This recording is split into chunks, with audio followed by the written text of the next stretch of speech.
मेरे उस्ताद के सर पे भी थी 295, मेरे सर पे दो है 295A 295C है ना, और वो भी नाजायज। हाँ जी नाजायज, मैंने किया ऐसा कुछ नहीं है। ठीक है, रजब भट्ट नामी जो शख्स है, ये उसका दावा है, ये उसका क्लेम है कि वो ये कह रहा है कि उसके ऊपर 295A और 295C दो दफे लगी हैं। मैं इस पाक जगह पे खड़ा होकर ये हलफ देता हूँ कि मैंने कुछ भी इंटेंशनली नहीं किया। मुझसे जो भी ला इल्मी में हुआ, मैं आप सबसे रिक्वेस्ट करता हूँ हाथ जोड़ के, पहले भी माजरत की है, एक बार फिर माजरत करता हूँ, अपने दिलों को मेरे लिए साफ करना है। ऊपर से वो कहता है जी मैंने माफी मांग ली। ये तो इसी तरह ही है कि आप जनाब 1000 बंदे मारे और उसके बाद आप कह दें कि मैंने माफी मांग ली, और अगर पुलिस ने कार्रवाई ना की तो जो हमारा ऐलान है जिसलिए ये बंदे आए हैं, उस कुत्ते को घर के अंदर जाके मैं कुत्तों की तरह घसीट के लेके आऊंगा थाने में। दोस्तों, पाकिस्तान का मारूफ टिकटॉकर और यूट्यूबर रजब भट्ट एक बार फिर से एक ऐसी सिचुएशन में फंस चुका है जिसमें दाखिले का रास्ता तो है लेकिन निकलने का नहीं। इससे पहले रजब भट्ट ने अपने व्लॉग्स में बड़े बड़े ब्लंडर किए, लेकिन माफी मांगने पर लोग इसे माफ कर देते थे। लेकिन इस बार इसने ऐसी गलती की है कि जिस पर कोई भी इसे माफ करने को तैयार नहीं। रजब भट्ट ने क्या किया क्या नहीं किया, ये सारी बातें इररिलेवेंट समझी जा रही है। जरा अंदाजा लगाएं कि रजब भट्ट ने सिद्धू मूसेवाला की मोहब्बत में ताज़ीरात पाकिस्तान की एक ऐसी शिक को छेड़ दिया जिसकी वजह से पाकिस्तान तो क्या पूरी दुनिया के मुसलमानों में शदीद गम और गुस्सा पाया गया। प्लस पुलिस फोर्स, ये तो उसकी क्रेडिबिलिटी के ऊपर जोन से है वो क्वेश्चन मार्क है। हम तो ये पुलिस से पूछते आए हैं कि उसको कस्टडी में लें और आप जोन से उससे इंटेरोगेशन करें, इन्वेस्टिगेशन करें। लेकिन ये तो तब भी होगा ना जब फर्स्ट इंफॉर्मेशन रिपोर्ट है जब लॉन्च होगी, तो वो हम करवाने आए हैं। और इंशाल्लाह ये तो अभी जिस तरह मुसलमानों के जज्बात मजरू हुए हैं, और आप सोच सकते हैं कि बीइंग अ मुस्लिम कोई शख्स जिस तरह उसने 295A और 295C का मजाक उड़ाया है, जिस तज़हीक आमेज तरह उसने ये दोनों रेफरेंसेस उससे दिए और इस तरह वो तहजीब उड़ा रहा है,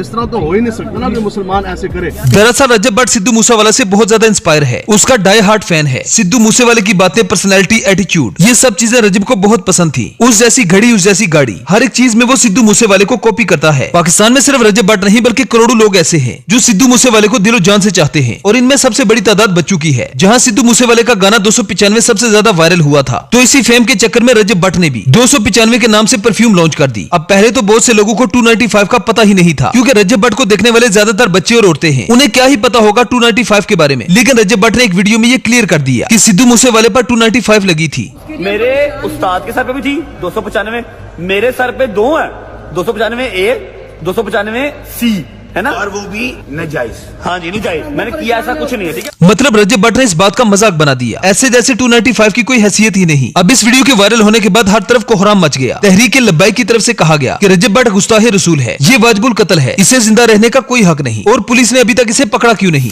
आपको बता दें कि पाकिस्तान हो या इंडिया, दोनों मुल्कों में सेक्शन 295 का मतलब एक ऐसी सेक्शन है जो तौहीन मजहब पर लगती है। लेकिन दोनों मुल्कों के कानून के स्कोप अलग है। पाकिस्तान में 295 को 3 मेजर सेक्शन में डिवाइड किया गया है, 295A, 295B और 295C। 295A का मतलब है कि किसी भी ग्रुप या शख्स या फिर मजहब का मजाक उड़ाना, ऐसा करने पर 10 साल की सजा है। सेक्शन 295B का मतलब है एक ऐसी सेक्शन जो कुरान पाक की तौहीन पर लगती है, इस जुर्म की सजा उम्र कैद है। और सेक्शन 295C ये सेक्शन गुस्ताखे रसूल पर लगती है, उस बदबख्त पर जो नबी करीम सल्लल्लाहु अलैहि वसल्लम की शान में गुस्ताखी करे। इस जुर्म की सजा मौत या फिर उम्र कैद है। इंडिया में सिद्धू मूसेवाले पर सिर्फ 295 का केस था, लेकिन इंडिया में न तो सेक्शन 295B है और न ही 295C। पाकिस्तान एक मुसलमान मुल्क है जहाँ 1973 के कॉन्स्टिट्यूशन में सेक्शन 295A-B-C सबसे ज्यादा अहमियत की हामिल है। इन सारी बातों के बावजूद भी रजब भट्ट ने अपनी परफ्यूम का नाम 295 रख दिया। अब ये डायरेक्टली तौहीन तो नहीं है, लेकिन ये चीज जरूर तौहीन में शुमार होती है कि इंसान खुद वीडियो बनाकर इस बात पर फख्र करे कि मेरे उस्ताद पर भी 295 लगी थी, मुझ पर 2 लगी है, 295A और 295C। किसी ने ठीक ही कहा है कि पैसा और फेम इंसान को अंधा बना देता है। एक बंदा जिसके पास करोड़ों की फैन फॉलोइंग हो, वो कैसे इतनी इंपॉर्टेंट बात का मजाक बना सकता है। रजब भट्ट की इस बड़ी गलती के बाद लोग सड़कों पर निकल आए। रजब भट्ट को जान से मारने की धमकियां मिलने लगी, जिसके बाद रजब भट्ट ने पाकिस्तान को छोड़ दिया और सऊदी अरब में उमरा करते हुए वीडियोस बनाई, जिसमें उसने पूरी पाकिस्तानी कौम और मुसलमानों से माफी मांगी, खासतौर पर तहरीक लब्बैक वालों से।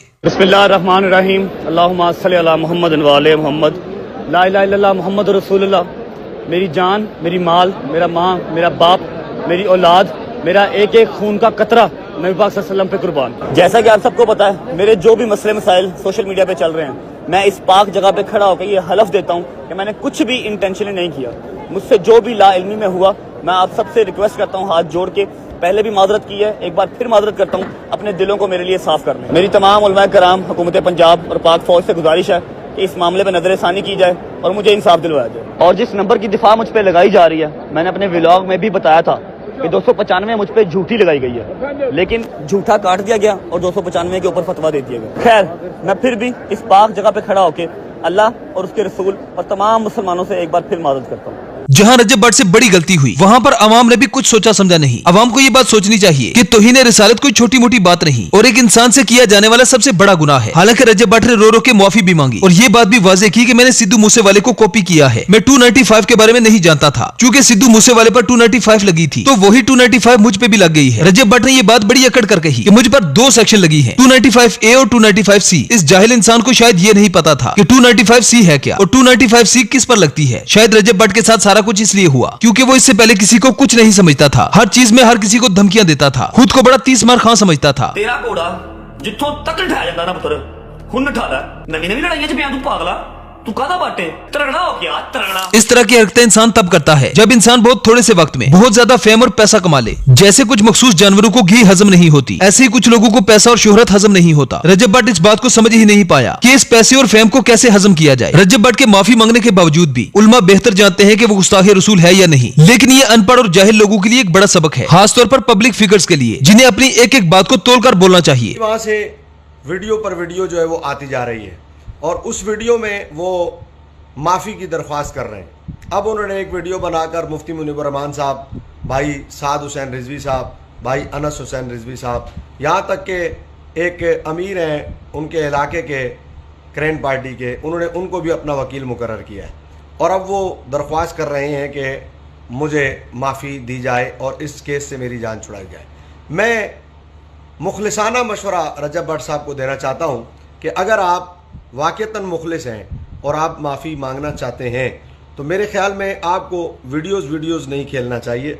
आप बड़ी आसानी के साथ चंद उलमा को जमा करें, उलमा को जमा करके आप उनकी खिदमत में बैठें और अपना एक वज़ाती बयान उन सब के सामने जारी कर दें। किसी भी अहले सुन्नत के मुस्तनद इदारे में आप तशरीफ़ ले जाएं, लाहौर आ जाएं, आपको लाहौर में मरकज़ में भी जगह मिल जाएगी। ऐसा नहीं है कि ये नामूस रिसालत के सिपाही कोई ऐसे हैं कि जो बंदा बार बार अपनी गुजारिशात पेश कर रहा हो और माफ़ी की दरख्वास्तें बार बार कर रहा हो और एलानिया कह रहा हो कि मैं इस केस से लाइल्म था, तो ये उसके साथ भी सख्ती बरतें। इस सख्ती का मकसद सिर्फ नामूस रिसालत के कानून पर मुस्तकिल पहरा देना है, वरना ये किसी की जान के कतन दुश्मन नहीं है, बल्कि जितनी नरमी यहाँ है इतनी कहीं और नहीं। बजाय इसके कि आप बार बार वीडियो बनाएं, मेरे ख्याल में आपको ये वाला रुख इख्तियार करना चाहिए कि चंद उलमा मौजूद हों और उनके दरमियान बैठकर अपना वज़ाती बयान आप जारी कर दें, तो उम्मीद है उलमा आपके लिए कोई ना कोई राह जरूर निकाल। रजब भट्ट के इस सारे मामले में आपकी क्या राय है, हमें कमेंट सेक्शन में जरूर बताएं। मिलते हैं नेक्स्ट वीडियो में। Good bye.